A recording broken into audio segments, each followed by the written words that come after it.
Último gran bloque de Para el Pueblo que es del Pueblo. Venimos de una intensa entrevista en el bloque anterior y el anterior bloque aún con el compañero Fabián Restivo. Hablamos mucho de Bolivia, también incursionamos un poco en el tema de Venezuela, pero para hablar de eso quiero presentarles a una compañera que está en línea. La última vez que nos vimos fue cuando secuestraron a Nicolás Maduro. Fuimos a la embajada norteamericana y ella estaba ahí presente. Hacía tiempo que no nos veíamos y por supuesto era una referente. Ella es una compañera venezolana que reside aquí en la Argentina y me pareció interesante llamarla porque desde ese momento que fuimos a la embajada hasta ahora han pasado mucha agua bajo los puentes y queremos su opinión de cómo ve la situación de su patria natal. Lilia, ¿cómo estás? ¿Cómo te va? Buenas tardes, compañero. Te escucho. Saludo a la Radio Rebelde y... ¿Me escuchan ahora? Te escucho medio lejano, como que estás lejos del micrófono o algo así, ¿puede ser? ¿O estás con manos libres? ¿Estás con manos libres? No, ahora está bien. Estoy con el micrófono, lo sostengo, pero ojalá y... Bueno, se escucha, pero un poquito lejos. Un poquito lejos. Oh, qué pena. Bueno, estoy en mi trabajo y estoy saliendo con lo que puedo, ¿ah? Bueno, dale, no hay problema, te escuchamos. Agradezco. Te escuchamos. Lilia, ¿cómo ves la situación de tu patria en estos momentos? Es muy compleja la situación de mi país, Venezuela, y bueno, hay que tratar de ser rigurosos en los análisis, en las lecturas, pero sin perder, por supuesto, la sensibilidad, por supuesto, ponerse en el lugar, ¿no?, de quienes están allá transitando esta situación que es tan compleja. Pero, bueno, intentar desalambrar para para acercarnos, aproximarnos a la verdad. Certezas tengo respecto a lo que ocurrió, como todos y todas, lo que ocurrió el 3 de enero, que fue el secuestro del presidente constitucional de la República Bolivariana de Venezuela. Y tal y como lo dices, de allá a este momento han ocurrido una serie de situaciones. Cada día se suscitan nuevos eventos. Bueno, y en este caso mi análisis apunta a una deriva neocolonial en Venezuela. Algo está ocurriendo en Venezuela, hay algo que no conocemos, hay una situación que no conocemos, pero lo que observamos, la información que nos llega y que es de público conocimiento, y cada día más hay información que se hace pública, y que bueno, hay que a partir de ello hacer las lecturas y como digo, pues tampoco ser irresponsables respecto a estos análisis y a estas primeras aproximaciones, y digo no deducciones porque no conocemos todo el escenario, pero insisto en esto, ¿no? El último evento, el último acontecimiento que fue la extradición de Saab, Alex Saab, nos permite a nosotros también incorporar nuevos elementos a esa lectura. Les voy a decir y a confesar, ¿no? De ayer estaba escuchando unas conversaciones entre Katia Colmenares y Ramón Grosfogel, y que invito, por cierto, a revisar en las plataformas, en YouTube, es extenso, más de dos largas horas de intervención para explicar esta crítica y complejísima situación. Y yo coincido en parte de los análisis o en muchos de los análisis que allí se hacen, pues, respecto a una crítica, ¿no? Hay que hacer la crítica a quienes están gobernando el país, ya constitucionalmente, quien asume el poder, y apoyamos lo que ha ocurrido, porque está previsto en nuestra Carta Magna que la vicepresidenta asume, ante la ausencia del presidente de la República, asume la vicepresidenta. Pero después hay una serie de decisiones que se han tomado, como vuelvo a insistir, en el caso de la extradición de Alex Saab, y que bueno, que nos llevan a nosotros a reflexionar, a hacer también y acompañar las críticas. Es peligrosa esa extradición, más cuando el gobierno nacional encabezado por Nicolás Maduro y también respaldado por la vicepresidenta de la República en ejercicio en ese momento, Delcy Rodríguez, y por supuesto por la Asamblea Nacional se sumaron, como se sumó también todo el movimiento de solidaridad latinoamericana, a exigir que Alex Saab fuera devuelto porque estaba secuestrado por Estados Unidos. Y ocurrió en el año 2023 y pasa a ejercer funciones también en el gobierno nacional. Es una figura importante dentro de lo que es la política nacional, y el que se haya extraditado también pone en peligro, nos pone en riesgo también, sigue poniéndonos en situación de vulnerabilidad. Incluso yo creo que complica también al presidente Nicolás Maduro por los cargos. Hoy veíamos cuáles son los cargos que se le adjudican a este señor Saab, gravísimos cargos y además las declaraciones también del abogado en Miami, en Cortes de Miami, donde bueno, este hombre se ha reconocido que es una ficha que es un agente de la DEA y que estaba pasando información. Aún no conocemos los detalles y hay que profundizar en esto, digo yo. Vean que bueno, hay que ser responsables con estas cosas que decimos y con los análisis que hacemos, ¿no? Lilia. Pero este último acontecimiento hay que hacer esas lecturas diversas. ¿No? Ahí te pregunta Pascual. Hola Lilia. No, yo para que los oyentes que no conocen el proceso bolivariano en profundidad tengan una idea, sería interesante plantearle cómo fue detenido en primera instancia Alex Saab en África, en Cabo Verde. En Cabo Verde, cómo fue llevado, secuestrado a Estados Unidos, claro, y cómo fue intercambiado por 10 prisioneros, 10 mercenarios norteamericanos que estaban en Venezuela intentando atentar contra el pueblo venezolano. Lo extraño para nosotros que participamos de esa campaña por su libertad, por recuperarlo. Lo recibe incluso Delcy Rodríguez, en ese momento vicepresidenta, y le plantea que es su hermano, que es muy valioso para la revolución bolivariana. Es más, a poco de andar pasa a ser ministro, no recuerdo si en producción o algo por el estilo. De Industria y Producción Nacional. Industria y Producción Nacional.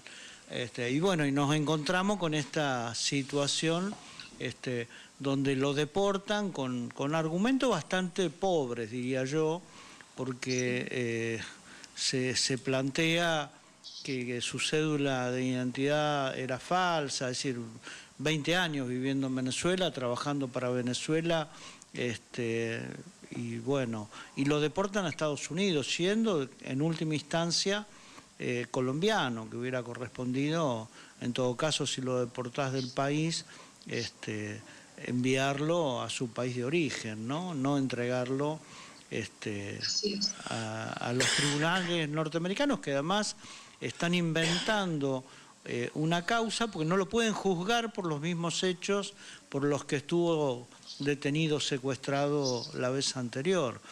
Y en eso hablan de lavado de dinero, que digo, vinculado muy fuertemente al proceso contra el presidente Nicolás Maduro, donde se caen las acusaciones del Poder Judicial norteamericano y también reinventan nuevas acusaciones donde el rol de Alex Saab puede ser muy peligroso para la situación jurídica del presidente Maduro.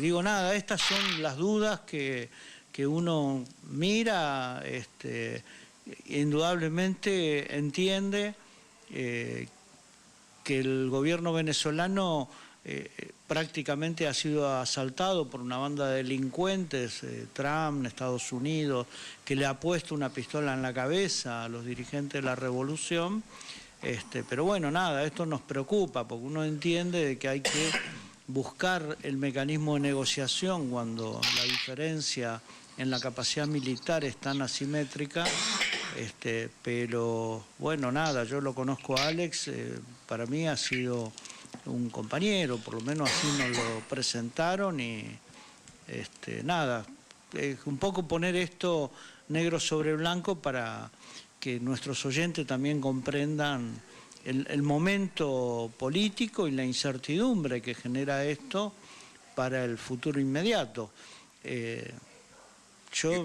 La verdad que... Igual Lilia utilizó un término que quiero rescatar, que es deriva neocolonial. Es una definición que me gustaría profundizar. Claro. Es una cosa inédita, ¿no? Que haya un secuestro de un presidente. Sí. A mí, más que una operación militar, me pareció una operación de secuestro hecha por medios militares. Porque la verdad, el desequilibrio se vería si hubiera una invasión y había dos ejércitos enfrentados, cosa que no sucede en Venezuela, porque de alguna manera hay algún tipo de acuerdo entre los que secuestraron a Maduro.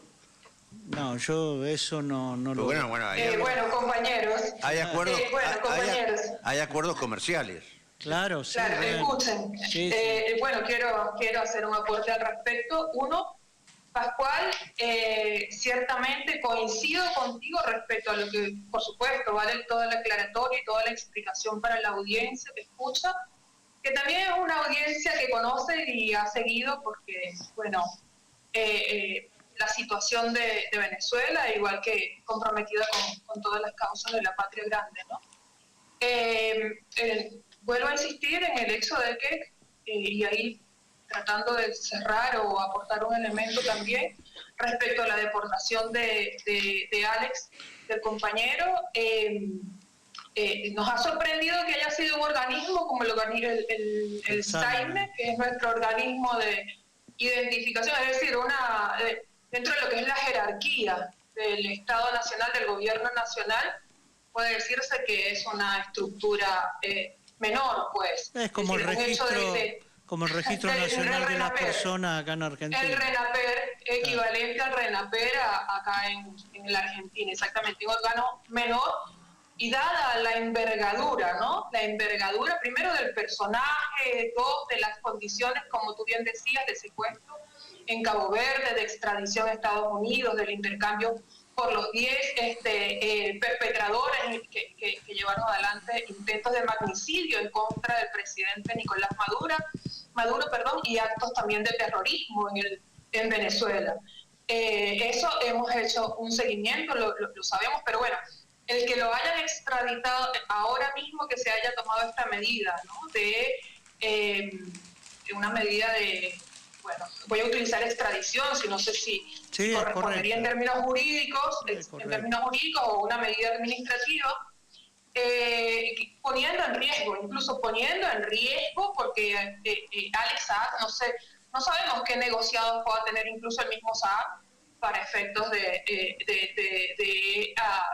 disminuir sus propios procesos, en el marco de lo que es ese proceso en el que está él, y que puede poner en riesgo al Estado Nacional, puede poner en riesgo la situación jurídica del presidente constitucional de Venezuela, todo el proceso que se está llevando adelante. Es decir, yo coincido, Alex Saab si tenía que ser procesado y tenía que ser enjuiciado por las causas a que hubiera lugar, tenía que ser procesado en Venezuela, tenía que ser llevado adelante los procedimientos, porque la Constitución Nacional, que nos la dimos en el año 98-99, el proceso constituyente del 99, tiene los suficientes elementos y también nuestra arquitectura jurídica para llevar adelante ese proceso de investigación, y que si hace falta adecentar, porque muchos coincidimos en que hace falta también adecentar ciertas estructuras de los poderes públicos nacionales, llevar adelante un proceso judicial ejemplarizante en el país.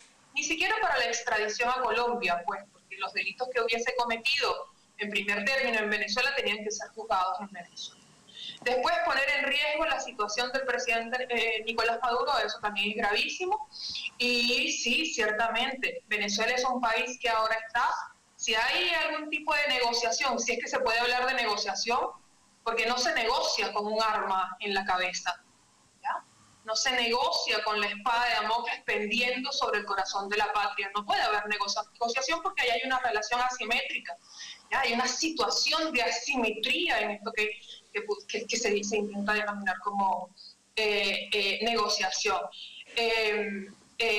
Así que bueno, Venezuela, entiendo que estén tomando medidas, que estén tomando decisiones, pero lo real es que en el marco de toda esta correlación de fuerzas asimétricas, en el marco de toda esta situación, que es una situación inédita, que es una situación sobrevenida, complejísima situación la que vive nuestra patria, nos hemos devuelto.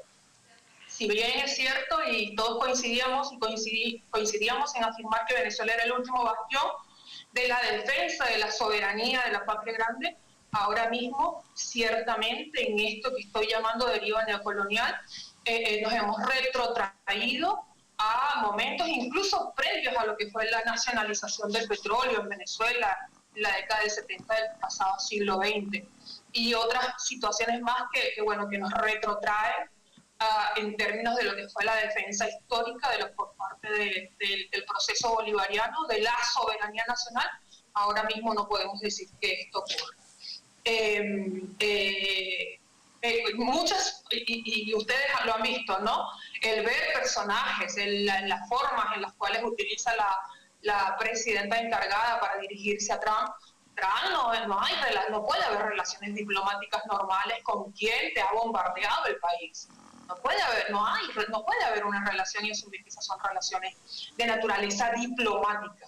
La demanda también que ella tiene ya casi más de 20 años, y especialmente a partir de la muerte del presidente Hugo Chávez Frías en el año 2013 y después las medidas que tomó Obama y que fueron incrementándose respecto a lo que nosotros llamamos medidas coercitivas unilaterales, que han sumido a mi país, a Venezuela, en una situación catastrófica y de la que se venía levantando, ¿no? Con el apoyo de otras naciones y relaciones con Rusia, con Irán, con Cuba, con los pueblos libres del mundo y los gobiernos también que dirigen a estos pueblos libres del mundo. Todo lo que había sido la avanzada, nos hemos retrotraído. Entonces, miremos con muchísima atención lo que ocurre en Venezuela, pedimos también solidaridad, pedimos comprensión, pero no silencio, menos silencio cómplice. En Venezuela hay un pueblo organizado, apelamos también a la sensibilidad, claro. Y tenemos también ese, si podemos hablar de esperanza, ¿ya? Y de esperanza, voy a utilizar ese término que es muy subjetivo, pero lo voy a utilizar porque creo que vale. Pensar que la reserva moral de Venezuela reside en el pueblo organizado y hay que apelar a la conciencia de este pueblo organizado para rescatar lo rescatable de nuestro proceso y renacernos como el fénix. Chávez fue en el 2002 y 2003, Chávez fue secuestrado, el pueblo demandó el retorno y la devolución de Chávez, rescatar y recuperar a Chávez fue nuestro objetivo y lo logramos. En estos días yo decía, nosotros vivimos un proceso también muy, de todos los procesos que han sido dolorosos, porque el proceso en Venezuela de demonización de Venezuela ha sido sangriento. Y ha faltado también la sensibilidad y también tal vez la sensibilidad para comprender que las circunstancias de Venezuela eran diferentes, ¿no? a lo que pueden ser los otros procesos que ocurren. Por ejemplo, en Argentina. En Argentina no ha sido necesaria medidas coercitivas unilaterales para hacerse de la soberanía en Argentina. Se hacen de la soberanía de Argentina por otros medios, por ejemplo, ¿no? O lo que ha ocurrido entonces, ha faltado incluso de nuestras grandes organizaciones, movimientos políticos, los niveles de comprensión suficientes para entender que lo que ocurre en Venezuela por otros medios para hacerse de la soberanía nacional, como también ocurre en Cuba por otros medios para hacerse de la soberanía de Cuba, o como ocurre en Irán, como ocurre en el Líbano, como ocurrió en Siria, para hacerse de la soberanía, para hacer morder el polvo por parte de los pueblos que estábamos resistiendo en Palestina, para hacerse de estos pueblos que hemos sido la resistencia. Lilia. Entonces, bueno, yo pido esa solidaridad y apertura para entender que lo que nos ocurre es diferente a lo que ocurre por otros medios, ¿no? Claro. Para hacerse de la soberanía del país, y bueno, y están avanzando en eso. Por eso digo que hay una deriva neocolonial, porque cuando le restan a nuestra soberanía nacional, todo aquello que les reste a la soberanía nos lleva al terreno de esa deriva neocolonial que hemos combatido. Lilia, y el gran polo patriótico, el PSUV, las fuerzas políticas populares en Venezuela, ¿cuál es la opinión? ¿Tenés información vos sobre la posición de cada una de estas fuerzas? El Partido Socialista Unido de Venezuela es el partido de gobierno. Es el partido de gobierno y es el partido mayoritario de gobierno. Entonces, como se expresa y se manifiesta el Partido Socialista Unido de Venezuela, el Partido Socialista también es la voz del gobierno nacional. Es decir, no hay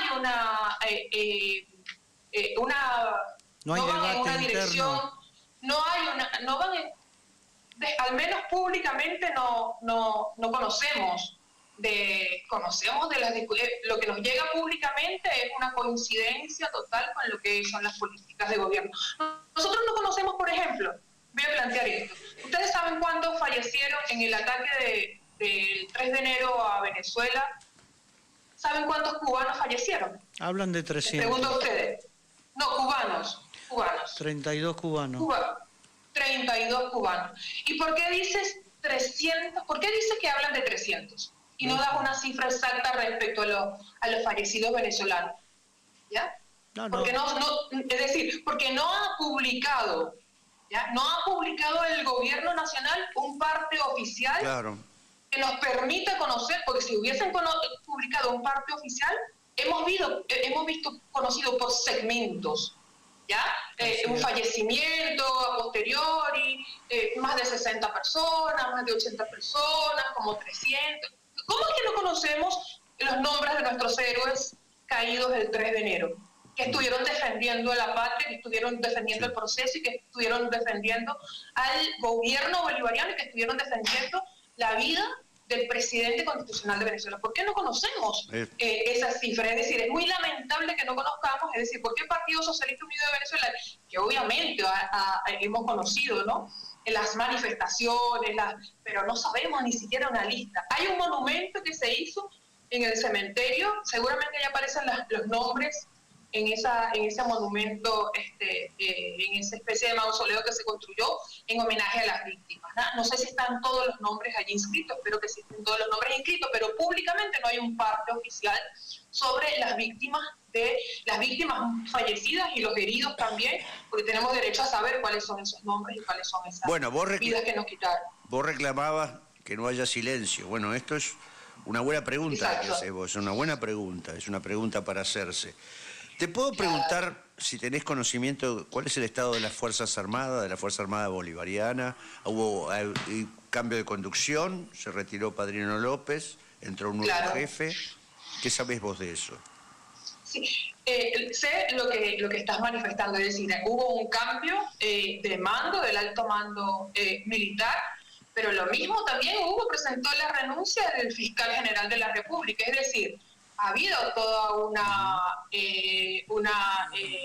vemos nuevos nombres, ¿no? Es decir, aquellos que ocupaban subsecretarías, secretarías, oficinas, direcciones, oficinas no.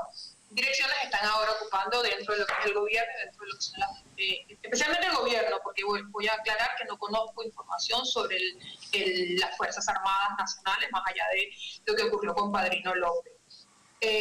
No hay más información que la que circula públicamente. Claro. y que bueno, cuando hemos empezado a conocer que presenta la renuncia, entendimos que, por ejemplo, el poeta de la Revolución presentó la renuncia al cargo de la Fiscalía General de la República, ¿no? Y le siguió el procurador. Y después conocimos unos nombres que estuvieron allí, personas que antes habían ocupado altos cargos dentro de lo que fue ese proceso de reciclaje permanente en casi 30 años de historia de la revolución, los mismos nombres, las mismas caras, y bueno, que hubo allí una vez y puso gente en estos cargos, pero no Mario Silva sigue siendo diputado a la Asamblea Nacional. Sí, Mario Silva está ahora teniendo una postura crítica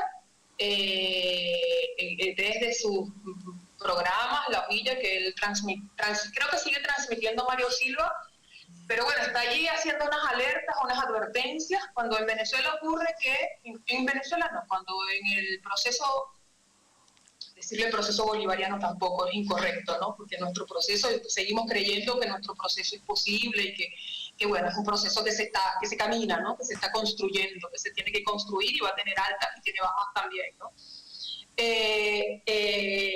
Pero bueno, las críticas, quienes criticamos somos tildados de quinta columna. Bien. Así que Mario Silva seguramente ahora mismo está pasando por ese proceso. Veo muchas críticas en contra de Mario Silva. No sé si desde el gobierno ha habido algún pronunciamiento en torno al rol que está ahora ejerciendo Mario Silva. No, oficialmente no hay nada. Exactamente. Pero él está siendo muy crítico y bueno, y de esto están haciendo con la camisa en un saco, como decimos en Venezuela, porque disfruta, ¿no? Se goza la ultraderecha nacional con todas estas situaciones que se nos están suscitando, cuando más debíamos tener cohesión, más debíamos tener fuerza, más debemos estar en resistencia, especialmente porque en estos últimos años, y especialmente en el último año, desde agosto del año pasado, cuando Trump empezó a bombardear pescadores en el Caribe y a matar pescadores, y sabíamos que venía, y además después a poner a sus flotas para acercarnos, también frente a las costas venezolanas, decíamos que estábamos dispuestos a entregar la vida por nuestro país, ¿no? Y seguimos estando dispuestos a luchar por Lilia, Venezuela. te queremos agradecer muchísimo el hecho de que vos nos hables de Venezuela, porque la verdad que no nos gustaba el silencio. Tu postura es crítica, pero respetuosa, lo valoramos mucho, y yo creo que la difusión de esta nota que te hacemos va a ser valiosa para que la gente no se confunda, ni circulen, porque ante la ausencia de opiniones circulan las peores de las opiniones, ¿no? Entonces, evitar que eso suceda es sincerarse y hablarlo con el respeto debido y con la información adecuada, pero hablarlo, no mantener silencio. Mira, Lilia, había un personaje argentino que llevaron a Venezuela hace algún tiempo atrás, que acá en la Argentina primero intentó militar con Macri, después con Milei, y no sé cómo apareció en Caracas y haciéndole una entrevista al presidente Maduro. Estoy hablando del nombre ficticio ese Michelo, que hoy está dando vuelta por todos lados. Con muchos seguidores en internet. Sí, esas cosas nos preocupan también, porque el tema, es decir, vos sabés que somos solidarios con la Revolución Bolivariana y con el maravilloso pueblo de Venezuela. Y por supuesto que seguimos poniendo ficha a que el proceso no ha terminado, más allá de estas cosas que estamos charlando y que realmente requieren mayor transparencia. Pero nuestro compromiso de continuar buscando respuestas, que es lo mínimo que si me permite decir algo muy breve sobre este personaje que conocimos, que es un personaje, ¿no? Porque es una construcción de las redes, Michelo, que hemos escuchado, que hemos seguido, porque él tenía las maneras y las herramientas para acrecentar y para llegar lejos, ¿no? Tan lejos llegó que estuvo allí en los espacios donde hacía sus alocuciones e intervenciones del presidente constitucional Nicolás Maduro, ¿no? Hoy escuchaba e invito a escuchar a Sebastián Salgado, y ustedes lo conocen. Sí, claro. ¿Ya? hoy está en Venezuela. Sebastián Salgado, que es el director de Data Urgente, saben, del medio Data Urgente, daba hoy una información, una noticia sobre Michelle.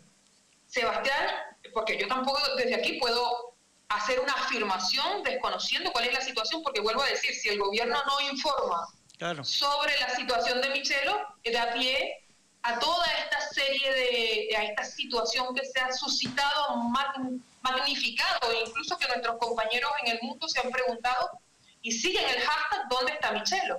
Ya nuestras compañeras y nuestros compañeros están manifestando la preocupación porque esta persona no aparece. Sebastián Salgado hoy daba una información muy importante. Él tuvo acceso, lo dice Sebastián Salgado en yo no sé si fue anoche, pero yo lo vi hoy o esta mañana, que él tuvo acceso al registro de la salida del país hacia Colombia por parte de Michelle. Y que estaba, además, que tenía conocimiento y tenía información y tiene información, así que pido que además que Sebastián Salgado es una persona conocida en nuestros procesos y en nuestras hordas del campo popular y nacional, y puede ser entrevistado y a través de él conocer qué es lo que ha ocurrido con este joven, que creo que es de Salta, que estuvo residenciado en Venezuela, y tuvo incluso acceso a información sobre el día en el cual Michelo entrega el departamento que tenía alquilado en Caracas y el viaje que hace a Colombia y cómo es todo un ardid para efectos de acrecentar su cuenta, que ya alcanza, no sé, recuperar aquella cuenta que alguna vez él decía que tenía no sé cuántos millones de seguidores y a partir de allí monetizar. Vean que no quiero ser insensible, estoy transmitiendo la información que da recientemente Sebastián Salgado. Y que bueno, que invito a consultar para efectos de no hacerse eco, ni partícipe, y además para no abandonar tampoco la solidaridad, ¿no? Porque no queremos a nadie desaparecido, a ninguna persona desaparecida, a ninguna persona secuestrada, a ninguna persona silenciada, y que además también se carguen sobre ya bastante nos está ocurriendo como para cargar dentro de lo que es la situación crítica de Venezuela o compleja de Venezuela, cargar con esto que si no es cierto, como dice Sebastián, hace muchísimo daño, causa muchísimo daño a Venezuela. Bien. Sí, yo coincido que no es verdad el secuestro, pero es más, es muy probable que esté acá en Argentina y en Salta, por lo último que estuve mirando yo. Es un personaje que nos presentaron en Caracas, y ya te digo, yo conversando con los compañeros que lo habían invitado a Venezuela, le dije que para mí, desde el punto de vista político, era siniestro, pero bueno. Claro. Los antecedentes no nos dieron mucha bolilla. Permítanme decir esto, no es con personajes, ni contratando personajes ya que se venden al mejor postor, como se lleva adelante la revolución y se salva la revolución. En Venezuela ahí están los principios, la convicción, la gente, el pueblo organizado, que es el que mejor puede decir sobre nuestra propia situación, contextualizar y explicar, e incluso no lo sabemos todo, porque también, como todos, ¿no? Como todos, hay información a la que no tenemos acceso. Incluso para entender la situación de los migrantes, hablen con migrantes venezolanos que tengan otras características, y para entender la situación allá adentro hay que hablar con la gente, y la gente es la que mejor puede decir y dar fe de lo que ocurre en Venezuela y defender nuestros procesos también. Excelente cierre, Lilia, el decir que no es un problema mediático, ni un problema de un youtuber o un tipo que ejerce bien la comunicación. El problema es un problema del pueblo venezolano, de las bases venezolanas, que tiene que resolverlo allá y no con un personaje que tiene una difusa historia, incluso aquí en la Argentina. Así que te mandamos un abrazo y te agradecemos muchísimo tu participación. Un abrazo para ustedes. Gracias. Bueno, seguimos. Gracias. Lilia Ferrer, una compañera radicada acá en Argentina, pero que ama mucho a su patria venezolana, que ama a su revolución y que la describió con toda la sinceridad de su alma en esta coyuntura tan difícil que viven. Así que yo quiero agregar alguna cosita, ¿no? Ella habló de que no se puede negociar con una pistola en la cabeza, no se puede acordar con una pistola en la cabeza, pero la historia nos dice que se hacen acuerdos. O sea, Irán se sentó a negociar con Estados Unidos después de que le mataron 2.000 personas. Mataron a su líder espiritual. Así es. Y se sentó a negociar igual. Y lo sucede tantas veces, y ha sucedido tantas veces y sucederá muchas veces más. Te diría que eso es lo importante. Ahora, es un punto, una coyuntura importante en la entrega de este compañero Alex Saab. Eso me parece que es lo que ha marcado un poco la inquietud generalizada, ¿no? Porque, ¿por qué esa necesidad de entregar a Alex Saab? Llama la atención, nos despierta preguntas, interrogantes. El que haya acuerdo yo no critico. Venezuela tiene que seguir viviendo y tiene que vender su petróleo y sostener a su población. Eso está perfecto. Y quizás un poco cuando hablaba de la identificación de los asesinados por el imperio, me hacía acordar a los muertos del 55, que hablaba Marcelo hoy. También no los identificamos hasta que Eduardo Duhalde estuvo en la Secretaría de Derechos Humanos, 50 años después. 50 años después se publicó el primer informe oficial. Y bueno, está pasando un poco lo mismo con sí, yo por eso no me aventuro, escucho con respeto las opiniones, pero no me aventuro a plantear que el proceso bolivariano, pues si es un proceso neocolonial... Una deriva neocolonial. Sí, bueno, está liquidado el proceso revolucionario, digo, ¿de qué estamos hablando? Es que es inédito que a vos te secuestren a tu presidente... Pero ya ha pasado en otros lugares. Es más... ¿De la misma manera? La misma crítica que hacen sobre el rol de la CIA en Caracas... el jefe de la CIA acaba de ir a La Habana. Claro, sí, claro. Con el Ministerio, también anduvo por acá, ¿eh? Anduvo por acá. Pero bueno, acá es normal en todo caso. Y si no lo mandamos a Santiago Caputo a que lo vea. Claro. Pero a Ocalán lo secuestran en Kenia, en los años 80 a Estados Unidos, y se lo entrega a Turquía, está todavía preso en Turquía. El partido de Ocalán está negociando algunas cuestiones para salvarle la vida a su secretario general. ¿El de Honduras cómo se llamaba? Que se lo llevaron de la pestaña. El del gorro grande, sí. Celaya. Celaya. Esto que dice Guillermo sobre Irán, es así, le han matado al líder espiritual, le han matado comandantes, jefes. Un montón de población, ¿no? Hoy plantea Irán, porque está en otras condiciones. A las niñas que asesinaron en un poblado. La escuela, claro, sí.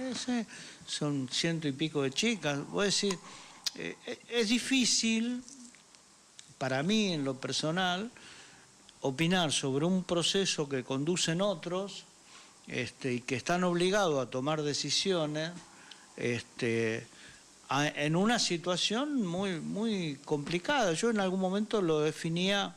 el propio Lenin, para llegar a Rusia, tuvo que negociar con los alemanes para poder viajar desde el exilio. Mao dijo, tenemos que acordar con la oligarquía china para enfrentar al imperio japonés que nos está invadiendo. Sí, China... el otro día hablábamos que Fidel Castro había recibido ayuda de los conservadores norteamericanos. Exactamente, y del propio Kennedy. Claro. Y también del general Pedro Eugenio Aramburu de la Argentina. No, por eso, yo digo, es cierto que lo que se requiere es mayor claridad. Que se hable. Y en los espacios vacíos están las operaciones. Exactamente. Y yo por eso hago hincapié en esto de Michelo. Yo te lo conté a vos, Guille. Bueno, Michelo, si tiene 1 millón de seguidores, cobra cientos de miles de dólares. Es un problema económico también, ¿eh? Yo creo que se fue con la platita. El tipo es un mercachifle. Lo grave es que los dirigentes de la Revolución Bolivariana... Lo bancaron. Yo emití opinión. Yo lo saqué de la mesa en donde me lo sentaron, lo eché. Digo, porque esto es muy sencillo. Vos laburaste o intentaste laburar para Macri, intentaste laburar para Milei y después venís y te sentás a defender la revolución. Sus antecedentes políticos en la Argentina es un tipo al mejor postor. Totalmente. Bueno, y eso es lo grave. Ahora, estas definiciones sobre el operativo del 3 de enero, sobre la situación que, como dijiste, deriva neocolonial. Para mí son muy fuertes, todavía es muy aventurado decir eso. Lo dijo Lilia, por eso lo respeto. No, pero está bien, yo no, en eso no me aventuro, coincido en otras cosas que planteó, y por eso intenté también clarificar el proceso de por qué, porque esto es un compañero, o por lo menos lo era, hasta que se descubra lo contrario, digo. Pero bueno, hay que tener mucho cuidado. Lo que hay que ver es cómo le va al pueblo venezolano, ¿no? Eso es importante, ¿no? Claro, bueno, hoy se está preservando la vida económica, etcétera. Obviamente que requiere el fin del bloqueo económico criminal que sigue teniendo Venezuela. Claro. Es decir, hay apertura para la venta de petróleo, y como cualquier país que me lo compre, quien fuese, que mientras... Hay una cosa que ha logrado la invasión y el secuestro de Maduro, que es que Venezuela dejó de venderle el 20% de su producción a China. Eso es un hecho concreto. Y cambió la relación político-diplomática con China, con Rusia y con Irán fundamentalmente. Digo, eso es algo objetivo que se ve, pero volvemos a lo mismo. Y China, Rusia e Irán tampoco se meten en la recuperación de esa relación, porque hay que decir las cosas como son. Hay un nuevo reparto del mundo.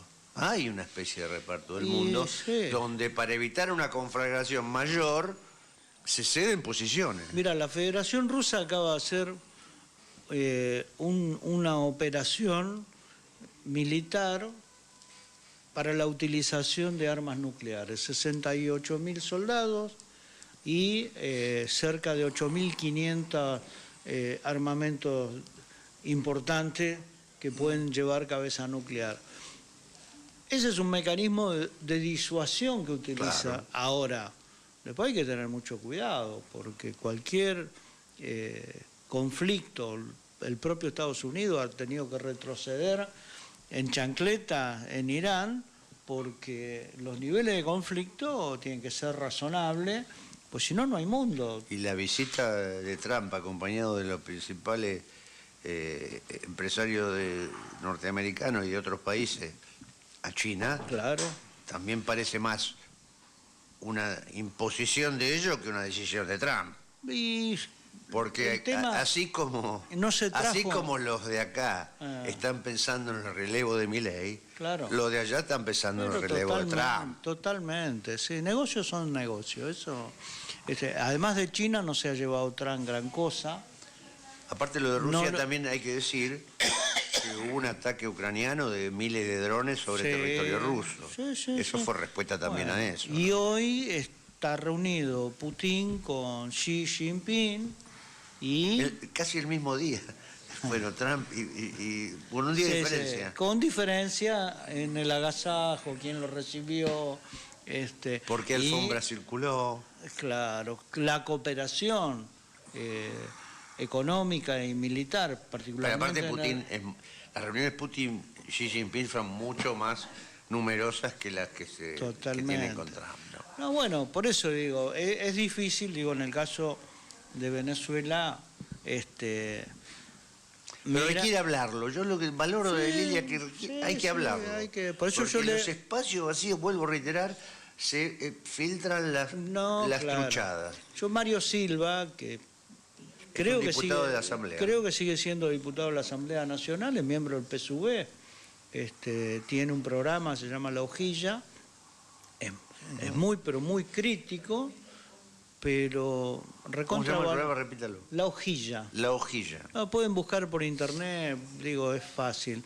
Y nada, son opiniones, incluso él en algunas cosas también pregunta.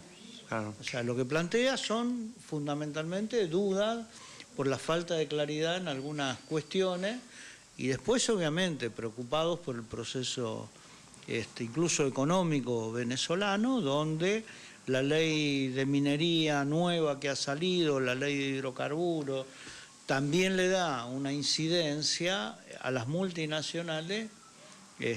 Debo decir que si no, no habría posibilidad de incrementar la producción de nada, porque en minería no estaban explotando y el tema de los hidrocarburos, la mayoría habían rebajado el nivel de explotación, de producción de barriles de petróleo a un nivel ínfimo prácticamente.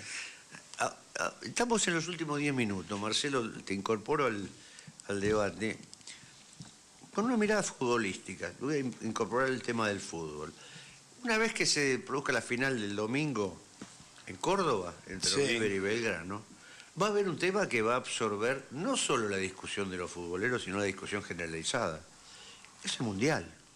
El 10 días lamentablemente después, dentro de 15 días, un poquito más, se paraliza todo por 45 días, porque ahora dura 15 días más que más antes. Largo que nunca, con más equipos que nunca. Sí.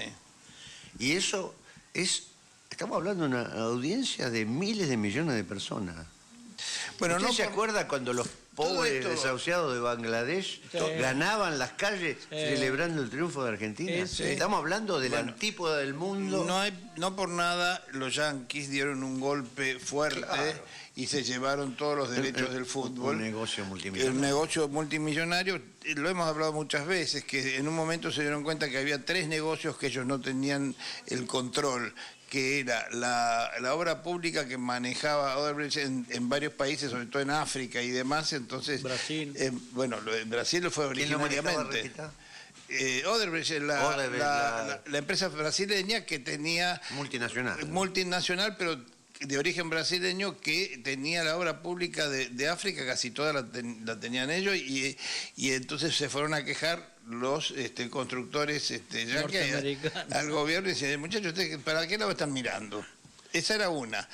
La segunda era los paraísos fiscales. ¿Por qué existían los países fiscales que fuera de Estados Unidos y en Estados Unidos podían tener un hermoso... Y nosotros tenemos Delaware, tenemos varios lugares. Bueno, Delaware entonces pasó a jugar en primera.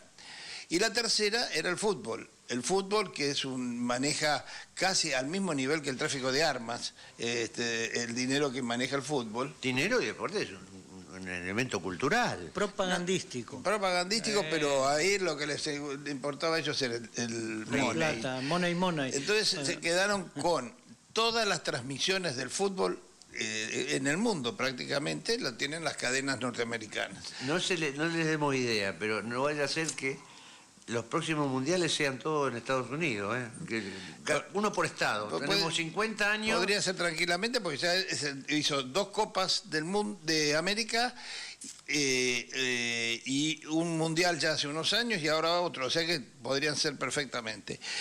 Y se quedaron con todos los derechos del fútbol y por eso ahora modifican todo como se les da la gana. Ustedes habrán visto, los que no están muy informados, que ahora en el fútbol se para para refrescar a los jugadores a los 20 minutos, 22 minutos. Eso no es para refrescar, es para que entre la publicidad. Y el entretiempo va a durar mucho más que 15 minutos. El entretiempo dura más. Están anunciados artistas que van a actuar en el entretiempo. Pero eso es porque además de actuar para que no se aburran, porque si no parece que el público yanqui, si no se lo entretiene en la mitad del partido, en la mitad en la mitad de cada tiempo, se aburren y no van. No puede concentrarse. Es un fenómeno tan grande que tipos que en su vida vieron un partido de fútbol, artistas famosos de Hollywood, estrellas de todo tipo de tipo famoso que no sabe un pito de fútbol, se puso a opinar de fútbol. Es una cosa increíble el poder de eso. Bueno, y digitan todo. Digitan qué. Recordemos que a los pocos días del comienzo de la guerra de Rusia con Ucrania, a Rusia se lo sacó de todas las competiciones internacionales. Y todavía sigue afuera. Y también de las Olimpiadas. Por eso, de todas las competiciones... Ahora el Comité Olímpico volvió a restablecer... Pero había sacado de todas las competiciones internacionales del deporte. Bueno, hay varios países que se presentaron pidiendo que se lo sacara al Estado de Israel y le dijeron, ¿por qué lo iban a sacar al Estado de Israel? Claro. ¿Cuál es el motivo? Que la Corte Penal Internacional tiene procesado al primer ministro y 3 ministros más de Israel, pero un detalle. Pero no son cosas que se juntan. No se juntan. El fútbol es autónomo. Yo ya le voy diciendo... No, y yo insisto que Estados Unidos y Trump en particular sigue extendiendo la tregua con Irán por el tema del Mundial de Fútbol, para que no le caiga el negocio, claro. Conflicto militar. Creo que han calculado mal ellos cuando atacaron. Bueno, yo creo que para ir cerrando, creo que amerita que nos comuniquemos con nuestro querido compañero Ángel Capa en el próximo programa, para que puede ser, que ya, sí, lo podemos buscar. Ya empecemos a meternos, aunque sea en ese clima, pero de una mirada crítica, que podamos hacer una, aunque sea humorística, claro. que hagamos una mirada, porque nos va a absorber como, va a ser más fuerte que el caso Adorni, con eso le digo todo. Hay que ser más fuerte. Aunque usted le está sacando el culo a la jeringa, yo le voy a decir que es una pena que hayan perdido ese partido. No sé de qué me habla. Un equipo que usa una camiseta roja. Mándele saludo de mi parte si lo vean Sopere, por favor.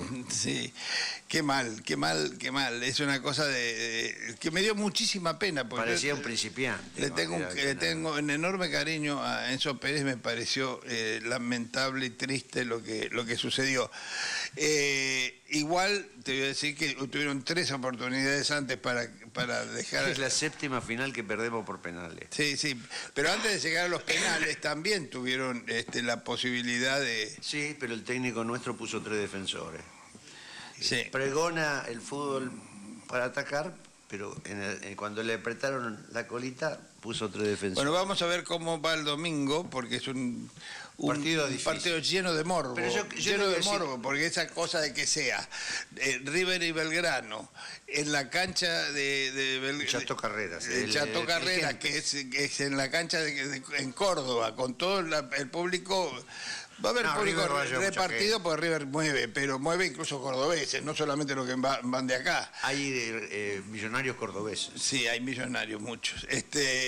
Pero desde luego es un morbo muy particular. Lo único que faltaba es que pusieran el mismo referee, ¿no? Pero, yo le voy a decir una cosa. Para mí viene en el fútbol la era Coudet.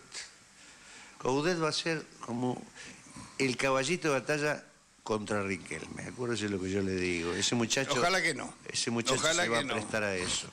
Para mí, mi mirada. Ojalá que no, porque primero el que se tiene que prestar sería un presidente para hacer... Bueno, la dirigencia de River ya habló, Donofre, todos esos ya hablaron. Jugando para la SAD, jugando para la Sociedad Anónima. No. En River hay declaraciones del actual presidente y del anterior, que es Brito, que estamos absolutamente en contra de la SAD. Eso es, porque si no le quemamos la cancha. Pero los anteriores, yo estoy hablando de Donofrio y otras situaciones. Donofrio, que se calle la boca porque ya fue Donofrio. Y que se vaya a ver a su exnovia, Zulemita Menem. Que siga fabricando dentífrico. No, que dentífrico, es un tipo que hizo mucho dinero con los seguros y con, en un momento, el ¿No tiene nada hotel que ver provincial. Con los que fabricaban dentífrico? ¿No son los mismos? No lo sé, pero ganó mucha más plata con otras cosas. Sí, seguro. Quería decir que ya tenemos la primer ganadora del libro del bombardeo. Nos quedaban 2 minutos nada más. No se nos iba a escapar. El libro del bombardeo del 16 hecho de por junio la Secretaría del de Derechos Humanos, ¿no? Hecho por el Archivo Nacional de la Memoria, un equipo especial de investigación, bajo, como dije antes, la conducción de Eduardo Lidualde, y se lo ganó Lili Mora, de Congreso, y lo tiene que pasar a buscar por la Plaza de Mayo, que va a haber un gaseo ahí con una radio abierta, no sé cuánto, el día 16 de septiembre, entre las 11 de la mañana y la 1 del mediodía. ¿De septiembre? De junio. 16 de septiembre fue la caída. Fue el golpe aristocrático. Un año y pico después, ¿no? No. ¿Tienen pasaporte 3 meses después. Ah, 3 meses después, porque fue el 55. ¿Tienen pasaporte para ingresar a Córdoba? Hemos dado un dinerillo ahí para que hagan la vista gorda. ¿Cuántos micros llevan? Miles de micros. No sé. Van por su cuenta, tienen todo auto caro. Son millonarios. Mira, vos estás metiéndome el dedo en la llaga, porque yo estoy realmente muy, muy furioso en contra de River, por cómo ha cambiado la composición de los hinchas en la cancha. Y Boca no tiene más morocho la hinchada de Boca, Pero son todos rubios. Boca cambió menos que River. Lo de River es indignante. Primero y principal, por los precios que tiene. Claro, son una fortuna. El otro día me enteré por un amigo que una platea para ir a ver el partido de la semana pasada, entre semana, ¿cuál fue? Rosario Central. El Rosario fue el domingo. El de Rosario fue el sábado. San Lorenzo. River San Lorenzo, uno de los, no importa, un partido local de River, una de las plateas, creo que de las nuevas, no sé cuál, 150.000 pesos por ir a ver. Pero ojo que en la cancha argentina también vale 150.000 pesos. ¿Eh? La platea, la mejor. ¿Vale eso en la cancha? Sí, 120 creo que vale. Bueno, si no sos socio. Ahora, yo digo, ¿dónde están los muchachos, los morochos, los que venían? Se acabaron los camiones. ¿Vos te acordás cuando venía el camión de los carniceros, que venían con todos los muchachos arriba, venían los micros? Pero todo el fútbol A ver, los que van a Barraca, gritaban los muchachos. Se chetizó el fútbol. Es que no se puede pagar la entrada. Sí, claro, es así. No se puede pagar la entrada. Tenemos que ir, ¿eh? Y además venden 15 camisetas distintas por año. Eso es un negocio. Modelos que son espantosos, pero no importa, se venden igual. Un negocio extraordinario. Bueno, nos encontramos el miércoles que viene. Qué puntuales somos, qué bárbaros. Hasta el miércoles. Gracias, chao. Dayana y compañía.